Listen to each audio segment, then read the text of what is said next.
Il est de retour sur le lac de Bienne. Pour le deuxième été d'affilée, un tapis d'algues flotte sur l'eau et dérive sur les plages comme ici au camping de Soutz. Ces plantes lacustres représentent désormais un problème annuel pour la commune. Maintenant, la quantité d'algues est immense car la température du lac est de 23 à 24 degrés, ce qui fait que les plantes grandissent à une vitesse fulgurante.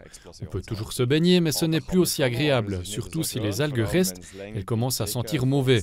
Ça veut dire qu'on doit les évacuer relativement vite, c'est ce que nous faisons. Mais ici, momentanément, ce n'est plus très beau pour se baigner.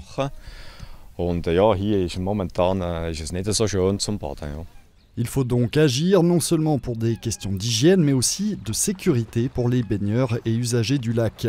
Pour nettoyer la plage, ce sont les employés communaux qui sont à l'œuvre. On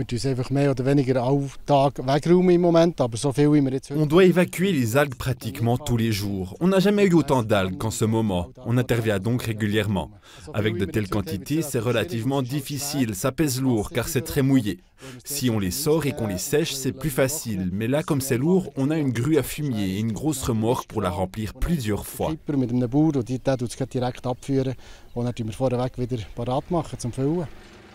Se débarrasser des algues est pour l'heure à la charge des communes, une tâche qui commence à peser sur le budget.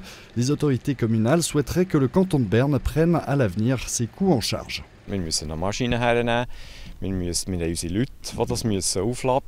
On a besoin de machines, on a du personnel qui doit enlever les algues, les charger et les transporter.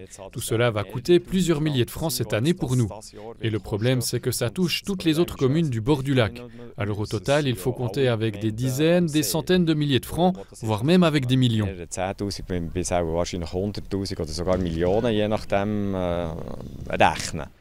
Des discussions ont déjà eu lieu l'année dernière avec les préfectures de Bienne et du Seeland pour trouver une solution, mais il faudra encore attendre. Le dossier doit être discuté au Grand Conseil bernois. D'ici là, les communes resteront en première ligne pour faire face à ces quantités d'algues.